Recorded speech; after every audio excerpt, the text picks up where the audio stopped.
കർത്താവിൻ്റെ വിലയേറിയ നാമത്തിന് മഹത്വം ഉണ്ടാകട്ടെ. ഇന്ന് രാത്രിയിലും ദൈവത്തിൻ്റെ വചനം കേൾപ്പാൻ കടന്നു വന്ന എല്ലാവരെയും ഓർത്ത് ദൈവത്തെ സ്തുതിക്കുകയും എൻ്റെ സന്ധ്യാവന്ദനങ്ങൾ അറിയിക്കുകയും ചെയ്യുന്നു. ഇന്ന് നമുക്ക് പഠിക്കേണ്ടത് അതിൻ്റെ വെയിലും എൻട്രൻസ് കർട്ടൻസുമാണ്. എന്ന് പറഞ്ഞാൽ അതിൻ്റെ തിരശീലകളും അതുപോലെ തന്നെ അതിനെ മൂടിയിരിക്കുന്ന മൂടുവിരികളെക്കുറിച്ചും നമ്മൾ പഠിക്കാനായിട്ട് പോവുകയാണ്. ദൈവവചനം പഠിക്കാൻ ആഗ്രഹത്തോടും വളരെ താല്പര്യത്തോടും കടന്നു വന്ന പ്രിയപ്പെട്ടവർ, ദൈവത്തിൻ്റെ ആത്മാവിനാൽ അത് സഹായിക്കുവാൻ, അത് മനസ്സിലാക്കുവാനായിട്ട് ഇടയാക്കുവാൻ ദൈവം ഇടയാകട്ടെ. നമുക്ക് വിഷയത്തിലേക്ക് കിടക്കാം. നമുക്കറിയാം, സമാഗമന കൂടാരത്തിൻ്റെ എൻട്രൻസ് കിഴക്ക് ഭാഗത്താണ്. നമ്മൾ കഴിഞ്ഞ ദിവസം അത് പഠിക്കുകയുണ്ടായി. കിഴക്ക് ഭാഗത്ത് നമ്മൾ ഓർത്തു, സൂര്യൻ ഉദിക്കുന്നത് കിഴക്ക് ഭാഗമാണ്. നമ്മളത് ശ്രദ്ധിക്കുകയുണ്ടായി. ഇത് കിഴക്ക് ഭാഗമാണ്. സമാഗമന കൂടാരത്തിൻ്റെ വാതിൽ കിഴക്കോട്ടാണ്. നമ്മൾ പ്രാരംഭ ക്ലാസ്സിൽ പഠിക്കുകയുണ്ടായി, പാപം ചെയ്ത ശേഷം മനുഷ്യൻ കിഴക്കോട്ട് യാത്ര ചെയ്തു എന്നുള്ളതും തിരുവചനത്തിലൂടെ നമ്മൾ ശ്രദ്ധിച്ചു. ഒരു വിധത്തിൽ പറഞ്ഞാൽ, മുടിയനായ പുത്രൻ മടങ്ങി വരുവാൻ കാത്തിരിക്കുന്ന പിതാവിനെ പോലെ ദൈവം തൻ്റെ നിവാസത്തിൽ മനുഷ്യനെ ആഗ്രഹിച്ചുകൊണ്ട് കാത്തിരിക്കുകയാണ്. ആ കിഴക്കോട്ടുള്ള വാതിൽ ദൈവസഭയ്ക്ക് നൽകിയ പ്രത്യാശയുടെ മനോഹരമായ ചിത്രമാണ്. എന്നാൽ ഓർക്കണം, ദൈവം വസിക്കുന്ന അതിപരിശുദ്ധ സ്ഥലത്തിലേക്ക് പ്രവേശിക്കണമെങ്കിൽ 3 ഗേറ്റുകൾ കടന്നെങ്കിലേ അവിടെ ചെല്ലാനായിട്ട് സാധിക്കുകയുള്ളൂ. നമുക്ക് ആ വിഷയങ്ങൾ ആദ്യം പഠിച്ചിട്ട് ഈ സമാഗമന കൂടാരത്തിൻ്റെ പുറത്തുള്ള 1, 2, 3, 4 മൂടുവിരികളെക്കുറിച്ചും പ്രത്യേകം പഠിക്കുവാനായിട്ട് ശ്രമിക്കാം. വളരെ അനുഗ്രഹിക്കപ്പെട്ട പഠനമാണ്.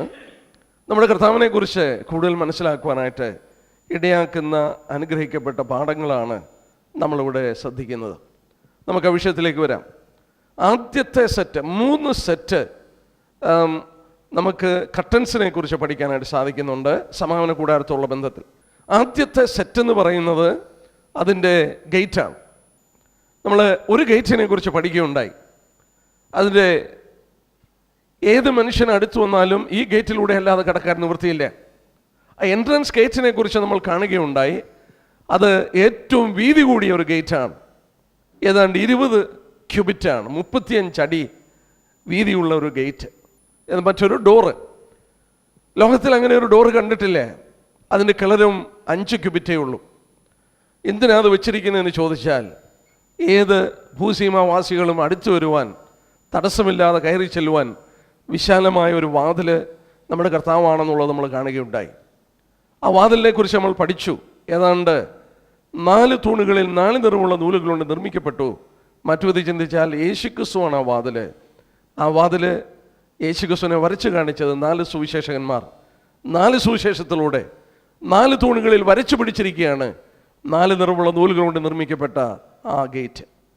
നമ്മൾ ആ ഭാഗം പഠിച്ചുകൊണ്ട് പിന്നെ വിടുകയാണ്. ഇനി നമുക്ക് ശ്രദ്ധിക്കാനുള്ളത് ഈ ടാബർനാക്കിളിൻ്റെ അല്ലെങ്കിൽ ദൈവം വസിക്കുന്ന കൂടാരത്തിൻ്റെ ഗേറ്റുകളെ കുറിച്ചാണ്. കൂടാരത്തിൻ്റെ ഗേറ്റുകൾ കുറച്ചുകൂടി കൂടെ കാണാം. നോക്കുക, ഇവിടെ നമ്മൾ ശ്രദ്ധിച്ച് നോക്കിയാൽ ഈ സമാഗമന കൂടാരമാണ് ഇവിടെ കാണിച്ചിരിക്കുന്നത്. ഈ കൂടാരത്തെ ശ്രദ്ധിച്ച് നോക്കിയാൽ ഏതാണ്ട് 5 തൂണുകളിൽ വീണ്ടും അതേ മെറ്റീരിയൽ കൊണ്ട്, ആ 4 നിറമുള്ള നൂലുകൾ കൊണ്ട് മനോഹരമായി 5 തൂണുകളിൽ പിടിച്ചിരിക്കുകയാണ് ഈ ടാബർനാക്കിളിൻ്റെ ആദ്യത്തെ എൻട്രൻസ്. നമ്മൾ ശ്രദ്ധിച്ചു നോക്കിയാൽ വീണ്ടും നമുക്ക് പഠിക്കാൻ കഴിയുന്നുണ്ട്. ആ ഭാഗം നമുക്ക് പിന്നെ ശ്രദ്ധിക്കാം. പുതിയ നിയമത്തിൽ 5 എഴുത്തുകാരാണ് പുതിയ നിയമ ലേഖനങ്ങൾ എഴുതിയിരിക്കുന്നത്. സുവിശേഷം 4 പേർ എഴുതിയിരിക്കുന്നു. നോക്കുക, തുടർമാനമായിട്ടുള്ള ആത്മീയ വളർച്ചയുടെ മനോഹരമായ ചിത്രവും നമുക്കിവിടെ കാണാനായിട്ട് കഴിയുന്നുണ്ട്. വീണ്ടും നമ്മൾ പഠിച്ചു. ഇതിൻ്റെ അളവ് പ്രത്യേകം എടുത്തു പറഞ്ഞു. 10 ക്യൂബിറ്റ് വീതി, 10 ക്യൂബിറ്റ് ഹൈറ്റാണ്. ഇതിൻ്റെ അകത്തുള്ളതും ഹോളി ഓഫ് ഹോളീസിലുള്ളതും ഈ നടുക്കുള്ളതും അതും 10 ഇനി 3 ഗേറ്റ് ശ്രദ്ധിച്ചാലും അതിൻ്റെ ഏരിയ സെയിമാണ്. ഇത് നമ്മൾ ഓർത്തു, എൻട്രൻസ് ഗേറ്റ് അത് 20 × 5 100. അടുത്തത് ടാബർനാക്കിൾ എൻട്രൻസ് 10 × 10 10 × 10 100. അതിൻ്റെ അകത്തുള്ളതും 10 × 10 100. 3 സെയിം മെറ്റീരിയൽ കൊണ്ട് നിർമ്മിക്കപ്പെട്ടു. എന്നാൽ സമാഗമന കൂടാരത്തിൻ്റെ അകത്ത് വിശുദ്ധ സ്ഥലവും അതിവിശുദ്ധ സ്ഥലവും തമ്മിൽ വേർതിരിക്കുന്നിടത്ത് ദൈവം ആവശ്യപ്പെട്ടു ആ 4 നിറമുള്ള നൂലുകൾ കൊണ്ട് കെരൂബുകളെ നെയ്തെടുത്തിരിക്കണം എന്ന് പ്രത്യേകം ആവശ്യപ്പെട്ടു. ആ ഭാഗം നമുക്ക് പഠിക്കാം. ഇന്ന് ആദ്യം പഠിക്കാൻ പോകുന്ന ആ ഭാഗമാണ്. ഇതിന് പറയുന്നതാണ് വെയിൽ അല്ലെങ്കിൽ തിരുനിവാസം. ഇതിൻ്റെ ഉള്ളിലുള്ള ഈ കർട്ടൻ, ഇതിനകത്തുള്ള കർട്ടൻ, അത് കെരൂബുകൾ 4 നിറമുള്ള നൂലുകൾ കൊണ്ട് നിർമ്മിക്കപ്പെട്ട് ഇത് കെരൂബുകൾ നെയ്തെടുത്തിട്ടുണ്ട്. ഇതിൻ്റെ ഖനം 4 വിരൽ ഖനമുണ്ട്. സമാഗമന കൂടാരത്തിലെ ആ കർട്ടൻ 4 വിരൽ ഖനമെന്ന് പറയുമ്പോൾ ആര് നെയ്തു, എങ്ങനെ നെയ്തെടുത്തു എന്നുള്ളതും വചനത്തിലൂടെ നമുക്ക് ശ്രദ്ധിച്ച് നോക്കാം. അതിൻ്റെ പ്രാധാന്യതയും നമുക്ക് തുടർന്ന് ശ്രദ്ധിച്ച് നോക്കാം. ഇവിടെ ഒരു സത്യം പഠിപ്പിക്കുന്നു. ഈ 3 എൻട്രൻസ് ഗേറ്റ് നമ്മൾ ശ്രദ്ധിച്ചാലും, എന്ന് പറഞ്ഞാൽ കോർട്ടിലുള്ള ഗേറ്റ്, സമാഗമന കൂടാരത്തിൽ വിശുദ്ധ സ്ഥലത്തേക്ക് കയറുന്ന ഗേറ്റ്, അതിവിശുദ്ധ സ്ഥലത്ത് കയറുന്ന ഗേറ്റ്, ഈ 3 ഗേറ്റ് ശ്രദ്ധിച്ചാലും സെയിം മെറ്റീരിയലിൽ നിന്ന് 4 നിറമുള്ള നൂലുകൾ കൊണ്ട് നിർമ്മിക്കപ്പെട്ടതാണ്. ഇവിടെ നമ്മൾ മറ്റൊരു സത്യം പഠിപ്പിക്കുന്നു. ദൈവത്തിൻ്റെ സന്നിധിയിൽ അടുത്ത് വരണമെങ്കിൽ യേശുക്രിസ്തുവിലൂടെ മാത്രമേ കടന്നു വരാൻ കഴിയുള്ളൂ. ആ 4 നിറമുള്ള നൂലുകൾ കർത്താവിനെ വരച്ചു കാണിക്കുന്നു. ആത്മീയമായിട്ട് വളരുന്നതും കർത്താവിനുള്ള ബന്ധത്തിലാണെന്നുള്ളത് പഠിപ്പിക്കുന്നു. അവന് മാറ്റമില്ല. He is the same yesterday, today and for ever. നമ്മൾ എബ്രായലേഖനം 13:8 അത് വായിക്കുന്നു. എന്നാൽ ഒരിക്കൽ കൂടെ ഞാൻ ഓർപ്പിക്കട്ടെ, സകല മനുഷ്യരും രക്ഷ പ്രാപിപ്പാൻ ദൈവം ഇച്ഛിക്കുന്നതുകൊണ്ടാണ് ആദ്യത്തെ ഗേറ്റ്, വിശാലമായ ഗേറ്റ് 35 അടി 20 ക്യൂബിറ്റ്സിൽ ദൈവം വെച്ചിരിക്കുന്നത്. അത് വളരെ ശ്രദ്ധേയമായ കാര്യമാണ്. ഇനി നമുക്ക് ആ വിഷയത്തിൻ്റെ പഠനത്തിലേക്ക് കടക്കാം. ഇനി നിങ്ങൾ നോട്ട്സ് എഴുതുന്നെങ്കിൽ ആദ്യം എഴുതിക്കൊള്ളുക വെയിൽ. എൻ്റെ സൗരന്മാരെ, നമ്മുടെ ഹൃദയം വളരെ ആനന്ദിക്കും, വളരെ ദൈവത്തെ മഹത്വപ്പെടുത്താനിടയായി മാറും, വളരെ സ്വത്രങ്ങൾ കരയറ്റും. നമ്മൾ ഹൃദയം സന്തോഷം കൊണ്ട് നിറയും. ആ ഒരൊറ്റ കർട്ടനെക്കുറിച്ച് മാത്രം പഠിച്ചാൽ നമുക്ക് ആ ഭാഗങ്ങൾ എവിടെയാണെന്നുള്ളത് ഞാൻ ചൂണ്ടിക്കാണിക്കാം. അതിനുശേഷം ഒരു ഭാഗം വായിക്കാം. തലക്കെട്ട് എഴുതിക്കൂ, വെയിൽ അല്ലെങ്കിൽ തിരശ്ശീല. തിരശ്ശീല. ഈ അകത്തെ കർട്ടന് വിശുദ്ധ സ്ഥലവും അതിവിശുദ്ധ സ്ഥലവും തമ്മിൽ വേർതിരിച്ചിരിക്കുന്ന ഈ കർട്ടന് കൊടുത്തിരിക്കുന്ന പേരാണ് വെയിൽ അല്ലെങ്കിൽ തിരശ്ശീല. പേരുകൾ വ്യത്യസ്തമായി കൊടുത്തിട്ടുണ്ട്, അത് നമുക്ക് നോക്കാം. അതിൻ്റെ പേര് തിരശ്ശീല എന്നാണ്. നമ്മളത് ആദ്യം പഠിക്കാൻ പോവുകയാണ്. പുറപ്പാട് പുസ്തകം 26-ാം അധ്യായത്തിൻ്റെ 31 തൊട്ട് 37 വരെയുള്ള വാക്യം. ഞാൻ പറയുന്ന വാക്യങ്ങൾ എഴുതിയ ശേഷം ആ പഠനത്തിലേക്ക് നമുക്ക് പോകാം. പുറപ്പാട് 26-ന്റെ 31 തൊട്ട് 37 വരെ. രണ്ടാമത്തെ റെഫറൻസ് പുറപ്പാട് ദിവസം 36-ന്റെ 35 തൊട്ട് 36 വരെയുള്ള വാക്യം. പുറപ്പാട് 36-ന്റെ 35 തൊട്ട് 36 വരെയുള്ള വാക്യം. ഒന്നുകൂടെ ഇറങ്ങിച്ചെന്നാൽ വീണ്ടും നമ്മൾ ഇതിൻ്റെ പൊരുൾ പുതിയ നിയമത്തിൽ കാണുന്നു. മർക്കോസ് 15-ന്റെ 38. മർക്കോസ് 15-ന്റെ 38. നമുക്കറിയാം, കാണാതറിയാം, തൻ്റെ ദേഹമെന്ന തിരശ്ശീല. യേശുക്രിസ്തുവിൻ്റെ ദേഹത്തിന് കൊടുത്ത പേരാണ് തിരശ്ശീല. ആ വാക്കാണ് ഈ ഹോളി ഓഫ് ഹോളീസ്, വിശുദ്ധ സ്ഥലവും അതിവിശുദ്ധവും തമ്മിൽ വേർതിരിക്കുവാൻ ദൈവം കൽപ്പിച്ചാക്കിയ തിരശ്ശീല. എബ്രായലേഖനം 9-10 അധ്യായത്തിലും ഇതിന് വിശദീകരണം ലഭിക്കുന്നു. അത്ര റെഫറൻസ് കുറിച്ച ശേഷം നമുക്ക് വചനത്തിലേക്ക് മടങ്ങി വരാം. ഞാൻ ഒരിക്കൽ കൂടെ റെഫറൻസ് പറയുന്നു. പുറപ്പാട് ദിവസം 26-ാം അധ്യായത്തിൻ്റെ 31 തൊട്ട് 37 വരെ, പുറപ്പാട് 36-ന്റെ 35 തൊട്ട് 36 വരെ, മർക്കോസിൻ്റെ സുവിശേഷം 15-ന്റെ 38, എബ്രായലേഖനം 9-10 അധ്യായങ്ങൾ. ഇനി നമുക്ക് ആ വിഷയത്തിലേക്ക് കടന്നു വരാം. വചനത്തിൽ ശ്രദ്ധിച്ചു നോക്കിയാൽ 6 ഡിഫറെൻറ്റ് വെയിൽസ്, 6 വ്യത്യസ്തമായ തിരശ്ശീലകളെ കുറിച്ച് രേഖപ്പെടുത്തിയിട്ടുണ്ട്. 6 ഡിഫറെൻറ്റ് വെയിൽസ്. ഈ 6 ഡിഫറെൻറ്റ് വെയിൽസിനെ കുറിച്ചുള്ള പഠനം തന്നെ നമ്മുടെ ഈ 6 ദിവസത്തെ ക്ലാസ്സിന് മതിയായ വിഷയമാണ്. ഞാനത് കമ്പിവാചകം പോലെ പറഞ്ഞുവിടും. നിങ്ങൾക്ക് വാക്യങ്ങൾ വേണമെങ്കിൽ നോട്ട് ചെയ്യാം.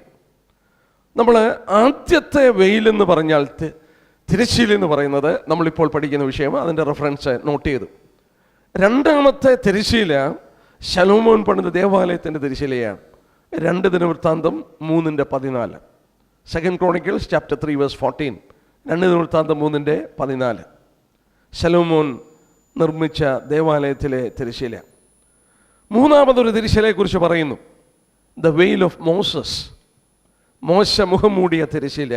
പുറപ്പാട് 34-ന്റെ 33 തൊട്ട് 35 വരെയുള്ള വാക്യം.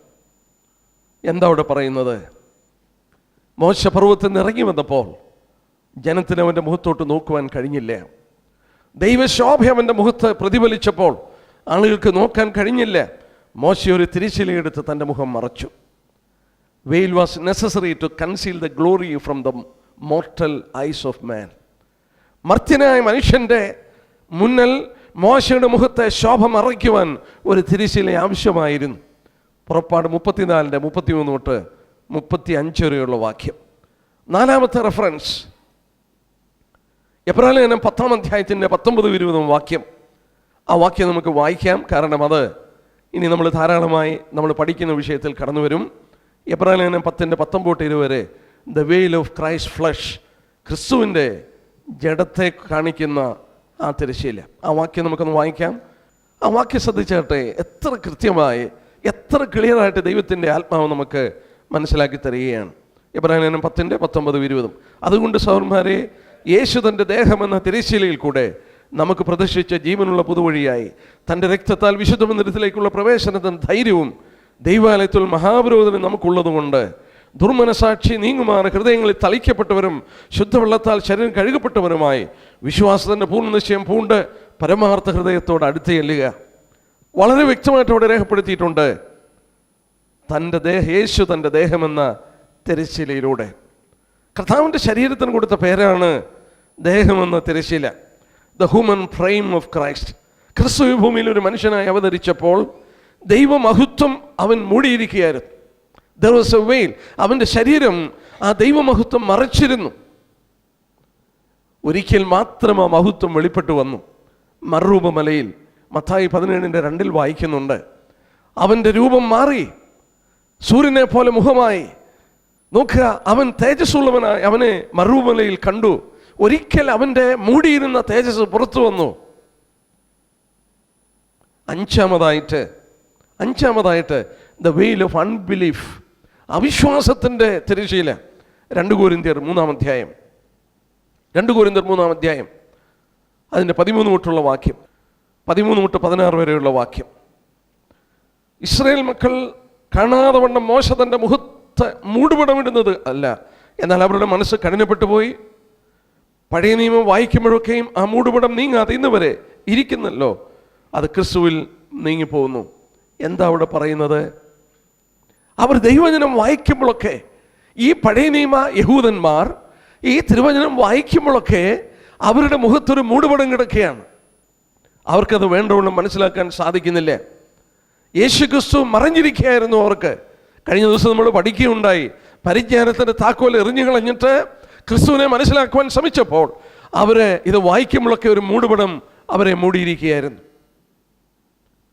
അവസാനമായി യെശയ്യാപ്രവചനം 25-ാം അധ്യായത്തിൻ്റെ 7-9 വാക്യം. അവിടെ വീണ്ടും ആ വാക്യം നമുക്ക് നോക്കാം. സകല വംശങ്ങൾക്കുമുള്ള മൂടുപടവും സകല ജാതിമേൽ കിടക്കുന്ന മറവും ഞാൻ ഈ പ്രവചിച്ച് നശിപ്പിച്ചു കളയും. അതിൻ്റെ 9-ാമത്തെ വാക്യം. അന്നാളിൽ ഇതാ നമ്മുടെ ദൈവം, അവനത്രേ നാം കാത്തിരുന്നത്, അവൻ നമ്മെ രക്ഷിക്കും, അവൻ തന്നെ യഹോവ, അവനെ അത്രേ നാം കാത്തിരുന്നത്, അവൻ്റെ രക്ഷയിൽ നമുക്ക് ആനന്ദിച്ച് സന്തോഷിക്കാം എന്നവർ പറയും. നമുക്ക് അവിടെ വായിക്കുന്നുണ്ട്, സകല ജാതികളുടെ മേലും കിടക്കുന്ന മറവും മൂടുപടവും. വെയിൽ ഓഫ് നാഷണൽ ബ്ലൈൻഡ്നെസ്. യഹൂദന്മാർ മാത്രമല്ല, ജാതികളുടെ മുഖത്തും ഒരു മൂടുപടം കിടക്കുകയാണ്. എന്നാൽ ഒരിക്കലും അവർ ഈ മൂടുപടം മാറി ക്രിസ്തുവിനെ മനസ്സിലാക്കുന്ന ഒരു ദിവസമുണ്ടെന്ന് അവിടെ വെളിപ്പെടുത്തുകയാണ്. അങ്ങനെ 6 തിരശ്ശീലകളെക്കുറിച്ച്, വെയിലിനെ കുറിച്ച് ബൈബിളിൽ റെഫറൻസ് ഉണ്ട്. ഞാൻ ഒന്നുകൂടെ പറയുന്നു, നമ്മളിപ്പോൾ പഠിച്ചുകൊണ്ടിരിക്കുന്ന വെയിൽ ഓഫ് ദ ടാബർനാക്കിൾ, സമാഗമന കൂടാരത്തിൻ്റെ തിരശ്ശീല. 2 ശലോമോന്റെ ദേവാലയത്തിലെ തിരശ്ശീല. 3 മോശ മുഖം മറച്ച തിരശ്ശീല. 4 ക്രിസ്തുവിൻ്റെ ജഡമെന്ന തിരശ്ശീല. 5 അവിശ്വാസത്തിൻ്റെ തിരശ്ശീല. 6 സകല ജാതികളുടെ മേലും കിടക്കുന്ന ആ മൂടുപടം അല്ലെങ്കിൽ തിരശ്ശീല. ഇവിടെയൊക്കെ നമ്മൾ പഠിച്ചൊരു വിഷയം, ദ വെയിൽ is that which comes between and hides. എന്തോ ഒന്നിനെ മറയ്ക്കുന്നതാണ് തിരശ്ശീല, മറയ്ക്കുന്നതാണ് തിരശ്ശീല. നമുക്കിനി ആ വിഷയത്തിലേക്ക് കടന്നു വരാം. പുറപ്പാട് ദിവസം 26-ാം അധ്യായം എടുക്കാം. പുറപ്പാട് ദിവസം 26-ാമത്തെ അധ്യായം, എക്സോഡസ് ചാപ്റ്റർ 26, അതിൻ്റെ 31 തൊട്ടുള്ള വാക്യം നമുക്ക് വായിക്കാം. അതിൻ്റെ 31 തൊട്ടുള്ള വാക്യം. നീലനൂൽ, ധൂമ്രനൂൽ, ചുവപ്പ് നൂൽ, പിരിച്ച പഞ്ഞുനൂൽ എന്നുകൊണ്ട് ഒരു തിരശ്ശീല, എ വെയിൽ ഉണ്ടാക്കണം. നെയ്ത്തുകാരൻ്റെ ചിത്രപ്പണിയായ കെരൂബുകളുള്ളതായി അതിനെ ഉണ്ടാക്കണം. പൊന്നു പൊതിഞ്ഞതും പൊൻകൊളുത്തുകളും വെള്ളി കൊണ്ടുള്ള 4 ചൂടിന്മേൽ നിൽക്കുന്നതുമായ 4 ഖദിര സ്തംഭങ്ങളിൽ അത് തൂക്കിയിടണം. കൊളുത്തുകളിൽ തിരശ്ശീല തൂക്കി സാക്ഷ്യപ്പെട്ടകം തിരശ്ശീലയ്ക്കകത്ത് കൊണ്ടുവന്ന് വെക്കണം. തിരശ്ശീല വെയിൽ വിശുദ്ധ സ്ഥലവും അതിവിശുദ്ധ സ്ഥലവും തമ്മിൽ വേർതിരിക്കുന്നതായിരിക്കണം. അതിവിശുദ്ധ സ്ഥലത്ത് സാക്ഷ്യപ്പെട്ടതിന് മീതെ കൃപാസനം വെക്കണം. തിരശ്ശീലയുടെ പുറമെ മേശയും മേശയ്ക്കെതിരെ തിരുനിവാസത്തിൻ്റെ തെക്ക് ഭാഗത്ത് നിലവിളക്കും വെക്കണം. മേശ വടക്ക് ഭാഗത്ത് വെക്കണം. അവിടെ 2 പ്രാവശ്യം തിരശ്ശീല എന്നുള്ള വാക്കെടുത്ത് ഉപയോഗിച്ചു. ആ തിരശ്ശീല എവിടെയെന്നുള്ളത് നമ്മൾ ശ്രദ്ധിച്ചു കഴിഞ്ഞു. 4 തൂണുകളിലാണ് ആ തിരശ്ശീല നിൽക്കുന്നത്. ഈ തിരശ്ശീലയുടെ ചില പ്രത്യേകതകൾ ഞാൻ ചൂണ്ടിക്കാണിക്കാം. ഈ ഓരോ വാക്കുകളും നമ്മൾ ഓർക്കണം. ദൈവം കൽപ്പിച്ചാക്കിയതാണ്. നീ പർവ്വതത്തിൽ കണ്ട മാതൃക പ്രകാരം തന്നെ പണിയണം. കതിരുമരം കൊണ്ട് ഷിറ്റിമുൺ കൊണ്ട് ഉണ്ടാക്കിയിട്ട്, കഴിഞ്ഞ ദിവസം നമ്മൾ കതിരുമരത്തെക്കുറിച്ച് പഠിച്ചു. കതിരുമരം കൊണ്ട് ഉണ്ടാക്കി പൊന്നു പൊതിയാണ്, ഓവർലെയ്ഡ് വിത്ത് ഗോൾഡ്. 4 തൂണുകൾ. ഗേറ്റിലും 4 തൂണാണ്, വെയിലിലും 4 തൂണാണ്. ഇത് രണ്ടും സെയിം മെറ്റീരിയൽ കൊണ്ടാണ്. 36-ാം വാക്യം നമ്മൾ വായിക്കുന്നുണ്ട്. നീലനൂൽ, ധൂമ്രനൂൽ, ചൂപ്പ് നൂൽ, പിരിച്ച പഞ്ഞുനൂൽ എന്നുകൊണ്ട് ചിത്രത്തയ്യലായി ഒരു മറ. ആ മറ എന്ന് പറയുന്നത് ഗേറ്റിൻ്റെ, ഇതിൻ്റെ മറയെന്ന് ഉപയോഗിച്ചിരിക്കുന്നത് ഇതാണ്. എന്നാൽ മറ്റേതിന് അകത്തുള്ളതിന് പറഞ്ഞിരിക്കുന്നത് തിരശ്ശീല എന്നാണ്. വൺ ഈസ് വെയിൽ, വൺ ഈസ് എ സ്ക്രീൻ. ഈ മുന്നിലുള്ളതിന് സ്ക്രീൻ എന്നും മറയെന്നും അകത്തുള്ളതിന് തിരശ്ശീല അല്ലെങ്കിൽ വെയിലെന്നുമാണ് പറഞ്ഞത്. നമ്മൾ ഓർക്കണം, അകത്തുള്ളത് 4 തൂണിലാണ് നിൽക്കുന്നത്. നമ്മൾ പഠിക്കുകയുണ്ടായി, സമാഗമന കൂടാരത്തിൻ്റെ വാതിലും 4 തൂണിൽ, രണ്ടും സെയിം മെറ്റീരിയലിൽ. വ്യത്യാസം നമ്മൾ കണ്ടു. ഇവിടെ കെരൂബുകൾ ഉണ്ടെന്നുള്ളതാണ് വ്യത്യാസം. കെരൂബുകൾ ഉണ്ടാക്കണം. എന്തിനാണ് ദൈവം അങ്ങനെ പറഞ്ഞെന്നുള്ളത് നമുക്ക് നോക്കാം. ഇത് നമ്മുടെ കർത്താവിനെ കാണിക്കുന്നതാണെന്നുള്ളത് യാതൊരു തർക്കവുമില്ല. എബ്രായർ ലേഖനം 10-ാം അധ്യായത്തിൻ്റെ 19-20 നമ്മൾ വായിച്ചു. തൻ്റെ ദേഹമെന്ന തിരശ്ശീല യേശുക്രിസ്തുവിൻ്റെ ശരീരത്തെ വരച്ചു കാണിക്കുന്നതാണ് ആ തിരശ്ശീല എന്നുള്ളത് നമ്മൾ പ്രത്യേകം കാണിക്കുകയുണ്ടായി. മാത്രമല്ല, ഇവിടെ നമ്മൾ 32-ാം വാക്യത്തിൽ വായിക്കുന്നു, പൊന്നുകൊണ്ട് പൊതിഞ്ഞ് പൊൻകൊളുത്തുള്ളതായി വെള്ളിക്കൊണ്ടുള്ള 4 ചൂടിന്മേൽ നിൽക്കുന്ന 4 ഖദിരസ്തംഭങ്ങളിൽ അത് തൂക്കിയിടണം. അതിൻ്റെ ചുവട് വെള്ളിച്ചുവടാണ്. വെള്ളി നമ്മൾ ഓർത്തു റിഡംഷനെ കാണിക്കുന്നു. വിശുദ്ധന്മാർ, നമ്മൾ കഴിഞ്ഞ ദിവസം പഠിക്കുകയുണ്ടായി, ഈ പലകൾ ഉറപ്പിച്ചിരിക്കുന്നത് വെള്ളിച്ചുവടിലാണ്. 96 വെള്ളിച്ചുവട് അതിന് പുറത്തുള്ളതായി നമ്മൾ കാണുകയുണ്ടായി. അകത്ത് 4 തൂണിൻ്റെ അടിയിൽ 4 വെള്ളിച്ചുവട്, അങ്ങനെ 96 4 100 വെള്ളിച്ചുവട് നമ്മൾ പഠിക്കുകയുണ്ടായി. നോക്കാം, ഇവിടെ വിശുദ്ധന്മാർ നിൽക്കുന്നതും വെള്ളിച്ചുവടിലാണ്. എന്നാൽ യേശുക്രിസ്തുവിനെ വരച്ചു കാണിക്കുന്ന ആ 4 തൂണ് അതും നിൽക്കുന്നത് വെള്ളിച്ചുവടിലാണ്. വെള്ളി വീണ്ടെടുപ്പിനെ കാണിക്കുകയാണ്. നമ്മൾ ഓർക്കണം, ദൈവത്തിൻ്റെ സകല പദ്ധതികളും, everything is based on the foundation of redemption, eternal purpose. ദൈവത്തിൻ്റെ നിത്യ ഉദ്ദേശം മുഴുവൻ തൻ്റെ പുത്രനിലൂടെയുള്ള വീണ്ടെടുപ്പിനെ ആസ്പദമാക്കിയുള്ള ദൈവിക പദ്ധതികളാണ്. ക്രിസ്തു അത് നിവർത്തിക്കുമ്പോൾ നോക്കുക, അവനെക്കുറിച്ച് വരച്ചു കാണിക്കുന്ന ആ തിരശ്ശീല വെയിലിൻ്റെ ചോട്ടിലും ആ വെള്ളിച്ചുവട് നിർത്തുവാനായിട്ട് ദൈവം ആവശ്യപ്പെട്ടു. എന്നാൽ ഈ പുറത്തുള്ളത് നമ്മൾ ശ്രദ്ധിച്ചാൽ 5 തൂണ് നിൽക്കുന്നത് 5 കോപ്പർ, ബ്രാസ് ആൻഡ് കോപ്പറിൻ്റെ ചോട്ടിലാണ്. അത് താമ്രച്ചൂടാണ്. അകത്തുള്ളത് വെള്ളിച്ചൂടിലാണ്.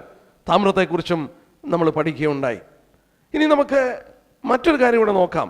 നിങ്ങൾ ശ്രദ്ധിച്ചു കാണും, ഈ തൂണുകൾക്കൊക്കെ നമ്മൾ ശ്രദ്ധിച്ചു. ഈ 60 തൂണുകൾക്കുണ്ടല്ലോ, 20 20 10 10. ഈ തൂണുകൾക്കെല്ലാം, പ്രാകാരം ഉണ്ടാക്കിയ തൂണുകളെല്ലാം ഖദിരമരം കൊണ്ട് നിർമ്മിച്ചിട്ട് അതിന് സിൽവർ ക്യാപ്പ് ഉണ്ടെന്ന് നമ്മൾ കണ്ടു. Silver capital. ഇവിടെ വരുമ്പോൾ ഇതിന് സ്വർണ്ണ ക്യാപിറ്റലുണ്ട്, ഗോൾഡ്. നല്ലൊരു സത്യം ഓർത്തു. ഇപ്പോൾ ഇവിടെ വായിച്ചെടുത്ത് ശ്രദ്ധിച്ചോ, ആ തൂണിന് ഒരു ക്യാപിറ്റലുമില്ല, ഒരു ക്രൗണുമില്ല. യേശുക്രിസ്തുവിൻ്റെ ദേഹമെന്ന തിരശ്ശീല വരച്ചു കാണിക്കുന്ന, തൻ്റെ ജഡത്തിൽ താൻ പ്രത്യക്ഷപ്പെട്ട കർത്താവിനെ വരച്ചു കാണിക്കുന്ന ആ തിരശ്ശീല തൂക്കിയിട്ടപ്പോൾ ദൈവം അവിടെ അതിൻ്റെ മുകളിൽ ഒരു കിരീടം അല്ലെങ്കിൽ ക്രൗൺ വേണമെന്ന് പറഞ്ഞില്ല. അത് രേഖപ്പെടുത്തിയിട്ടില്ല. ദൈവം ചില കാര്യങ്ങൾ പറയാതിരിക്കുമ്പോൾ അതിന് ചില ആശയങ്ങളുണ്ട്. സമാഗമന കൂടാരത്തിൻ്റെ പഠനത്തിൽ ചിലത് വേണമെന്ന് പറയുന്നു. നമ്മൾ ഓർത്തു, ദൈവമക്കളുള്ള ബന്ധത്തിൽ നമ്മളെ വരച്ചു കാണിക്കുന്ന ഈ 60 തൂണിൽ, കതിർമരം കൊണ്ട് നിർമ്മിക്കപ്പെട്ട 60 തൂണിൻ്റെ പുറത്തും സിൽവർ ക്രൗണും, സിൽവർ ക്രൗണിൽ സിൽവർ ഹൂക്കും, ആ സിൽവർ ഹൂക്കിലാണ് സിൽവർ റോഡ് കൊണ്ട് കണക്ട് ചെയ്ത് ദൈവത്തിനൊരു നിവാസം ഉണ്ടാക്കിയെടുത്തത്. ഇവിടെ കയറി വരുമ്പോൾ ഈ 5 തൂണിൻ്റെ മുകളിലും ഗോൾഡ് കൊണ്ടുള്ള ക്രൗൺ ഉണ്ട്. എന്നാൽ യേശുക്രിസ്തുവിന്റെ ദേഹം എന്ന തിരശ്ശീല തൂക്കിയിട്ടിരിക്കുന്ന, അവൻ്റെ ജീവിതത്തെ വരച്ചു കാണിക്കുന്ന ആ തൂണുകളിൽ, 4 തൂണിൽ അവിടെ ക്രൗൺ ഇല്ലേ? എന്തുകൊണ്ട് അതങ്ങനെ വന്നു?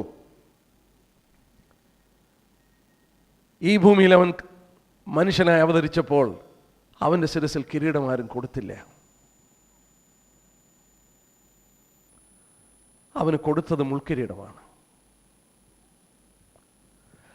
ജഡത്തിൽ അവൻ വെളിപ്പെട്ടു രാജാവായി പിറന്നെങ്കിലും അവൻ്റെ ശിരസിൽ ആരും കിരീടം വെച്ചില്ല. ദൈവം അവിചാരിതമായിട്ടാണോ ഇത് പറഞ്ഞത്? ഒരു നിമിഷം ഒന്ന് ചിന്തിച്ചു നോക്കിയേ. ദൈവപുത്രന്റെ ശരീരത്തെ വരച്ചു കാണിക്കുന്ന, തൻ്റെ ദേഹമെന്ന തിരശ്ശീല തൂക്കിയിട്ടിരിക്കുന്ന തൂണിൻ്റെ ചുവട് വെള്ളിയാണ്. അത് ദൈവത്തിൻ്റെ സകല പദ്ധതികളും തൻ്റെ പുത്രനിലൂടെ നിവർത്തിക്കുന്നത് ആ വീണ്ടെടുപ്പിനുള്ള ബന്ധത്തിലാണെങ്കിലും there is no crown on that pillars. അവൻ കിരീടം ധരിച്ചില്ല. ഈ വെയിലിനെ ഹോൾഡ് ചെയ്യുന്ന അതിൽ ധരിച്ചില്ല. ലോകത്തിൽ ഉണ്ടാക്കുന്ന പില്ലറുകളൊക്കെ there is a crown. ഇന്നത്തെ ആർക്കിടെക്ട്സ് ഒക്കെ ഉണ്ടാക്കുന്ന പില്ലറുകൾ നമ്മൾ നോക്കിയാൽ അതിൻ്റെ പുറത്ത് ഒരു ക്രൗൺ അല്ലെങ്കിൽ ഒരു അലങ്കാരം കാണും. എന്നാൽ പിതാവായ ദൈവം തൻ്റെ പുത്രനെ മനസ്സിൽ കണ്ടുകൊണ്ട് ഈ വസ്തുത കൽപ്പിച്ചാക്കിയപ്പോൾ അതിൻ്റെ മുകളിൽ അത് ഇല്ലായിരുന്നു എന്നുള്ളത് സത്യമായ കാര്യമാണ്. നമുക്കറിയാം, അവൻ ഹി വാസ് കട്ട് ഓഫ്. യെശയ്യാപ്രവചനം 51:8 നമുക്ക് പരിചയമുള്ള വാക്യമാണെങ്കിലും ഇതോട് ചേർത്ത് ഇതിൻ്റെ പുറത്ത് ഈ ക്രൗൺ ഇല്ല എന്നുള്ളതിനുള്ള ബന്ധത്തിൽ 2 വാക്യങ്ങൾ നമുക്ക് വായിക്കാം. എൻ്റെ സൗരസവന്മാരെ, നമ്മുടെ കർത്താവിൻ്റെ മഹത്വം പിതാവ് നമുക്ക് വെളിപ്പെടുത്തി തരികയാണ്. 53:8 വാക്യം. അവിടെ നമ്മൾ ഇങ്ങനെ വായിക്കുന്നുണ്ട്: അവൻ പീഡനത്താലും ശിക്ഷാവിധിയാലും എടുക്കപ്പെട്ടു, ജീവനുള്ള ദേശത്ത് നിന്ന് അവൻ ഛേദിക്കപ്പെട്ടെന്നും എൻ്റെ ജനനത്തിന് അതിക്രമ നിമിത്തം അവൻ ദണ്ഡനം വന്നുവെന്നും അവൻ്റെ തലമുറയിൽ ആർ വിചാരിച്ചു? He was cut of out of the land of living. 102 സങ്കീർത്തനങ്ങൾ 102. അവിടെ നമുക്ക് വായിച്ചു നോക്കാം 21 24 വാക്യം. അവൻ വഴിയിൽ വെച്ച് എൻ്റെ ബലം ക്ഷയിപ്പിച്ചു, അവൻ എൻ്റെ നാളുകൾ ചുരുക്കിയിരിക്കുന്നു. എൻ്റെ ദൈവമേ, ആയുസ്സിൻ്റെ മധ്യത്തിൽ എന്നെ എടുത്തു കളയരുതേ എന്ന് ഞാൻ പറഞ്ഞു. He was cut off from the land of living. ആ തൂണിൻ്റെ മുകൾ ഭാഗം കട്ട് ചെയ്തിരിക്കുകയാണ്. There is no crown. അവൻ ഛേദിക്കപ്പെട്ടു. മനുഷ്യൻ അവനെ അംഗീകരിച്ചില്ല എന്നുള്ളതിൻ്റെ ഒരു മനോഹരമായ ടൈപ്പാണ് പഴയ നിയമത്തിൽ ഇത് കാണുന്നത്. ജഡത്തിൽ വെളിപ്പെട്ട കർത്താവ് നമ്മളുള്ള ബന്ധത്തിൽ നമ്മൾ ഓർത്തു 4 തൂണിലാണത് തൂക്കിയിട്ടിരിക്കുന്നത്. ഇനി നമുക്ക് നോക്കാം, നമ്മോടുള്ള ബന്ധത്തിൽ 4 കാര്യങ്ങൾ കർത്താവ് സാധിപ്പിച്ചു തന്നത്. 1 കൊരിന്ത്യർ 1 എടുത്താട്ടെ. വചനം ഒന്നും അവിചാരിതമായി വന്നതല്ല, ദൈവശ്വാസീയമാണ്. നമ്മോടുള്ള ബന്ധത്തിൽ നമ്മുടെ കർത്താവ് നിർവഹിച്ചു തന്ന മനോഹരമായ വീണ്ടെടുപ്പിൻ്റെ മഹത്വം 1 കൊരിന്ത്യർ 1 വാക്യം നോക്കാം. 1 Corinthians chapter 1 verses 30. നിങ്ങളോ അവന് ക്രിസ്തുയേശുവിൽ ഇരിക്കുന്നു. Because of him you are in Christ. ദൈവം നമ്മളെ ക്രിസ്തുവിലാക്കി. You are in Christ because of him. നാം ഇന്ന് ക്രിസ്തുവിലാണ്. ക്രിസ്തുവിലായി മാറിയത് ദൈവത്തിൻ്റെ മഹത്വപൂർണ്ണമായ പ്രവൃത്തിയാണ്. അതിൻ്റെ ശേഷം അവിടെ പറഞ്ഞ വാക്ക് ശ്രദ്ധിച്ചാട്ടെ: അവൻ നമുക്ക് ദൈവത്തിൽ നിന്ന് ജ്ഞാനവും നീതിയും ശുദ്ധീകരണവും വീണ്ടെടുപ്പുമായി. He is the wisdom, he is the righteousness, he is the sanctification, he is the redemption. ജഡത്തിൽ വെളിപ്പെട്ട ദൈവപുത്രൻ നമുക്ക് ജ്ഞാനവും നീതിയും ശുദ്ധീകരണവും വീണ്ടെടുപ്പുമായി. സമാഗമന കൂടാരത്തിൽ പ്രവേശിക്കുമ്പോൾ, അതിവിശുദ്ധ സ്ഥലത്ത് പ്രവേശിക്കണമെങ്കിൽ 3 തിരശ്ശീലകൾ തൂക്കപ്പെട്ടിട്ടുണ്ട്. ഈ തിരശ്ശീലകൾ നമ്മൾ ശ്രദ്ധിച്ച് നോക്കിയാൽ, പ്രാകാരത്തിലൊരു തിരശ്ശീലയുണ്ട്, അത് വാതിലാണ്. വിശുദ്ധ സ്ഥലത്ത് പ്രവേശിക്കുമ്പോൾ ഒരു തിരശ്ശീലയുണ്ട്. മൂന്നാമത് വിശുദ്ധ സ്ഥലവും അതിവിശുദ്ധ സ്ഥലവും തമ്മിൽ വേർതിരിച്ചിരിക്കുന്ന തിരശ്ശീലയുണ്ട്. അതിൻ്റെ ഉള്ളിലാണ് ദൈവ സാന്നിധ്യം കാണപ്പെടുന്നത്. എന്നാൽ കർത്താവിൻ്റെ ക്രൂശുമരണ സമയം ആ തിരശ്ശീല മേൽ തൊട്ട് അടിയോളം രണ്ടായി കീറിപ്പോയി. നമ്മൾ ഇബ്രാഹിം 10-ാം അധ്യായത്തിൻ്റെ 19-ാം വാക്യം, യേശു തൻ്റെ ദേഹമെന്ന തിരശ്ശീലയിലൂടെ നമുക്കൊരു ജീവനുള്ള പുതുവഴി സൃഷ്ടിച്ചു. ധൈര്യത്തോട് അടുത്ത് വരുവാനായിട്ട് ആവശ്യപ്പെടുന്നു. പഴയ നിയമ കാലഘട്ടങ്ങളിൽ മാറി നിൽക്കാൻ ആവശ്യപ്പെട്ടു. ഈ തിരശ്ശീലകൾ മനുഷ്യനെ മാറ്റി നിർത്തി, പുരോഹിതന്മാരെ മാറ്റി നിർത്തി. രക്തത്തോടുകൂടെ മാത്രം ആണ്ടിലൊരിക്കൽ അവിടെ പ്രവേശിപ്പാനുള്ള ധൈര്യം മാത്രമേ അദ്ദേഹത്തിനുള്ളൂ, അല്ലെങ്കിൽ മരണം നിശ്ചയമാണ്. എന്നാൽ പുതിയ നിയമ കാലഘട്ടങ്ങളിൽ നിങ്ങൾ അടുത്തു വരുവാൻ ആവശ്യപ്പെടുകയാണ്. കാരണം എന്താ? ഈ തിരശ്ശീല യേശുക്രിസ്തുവിൻ്റെ ശരീരത്തെയാണ് വരച്ച് കാണിച്ചത്.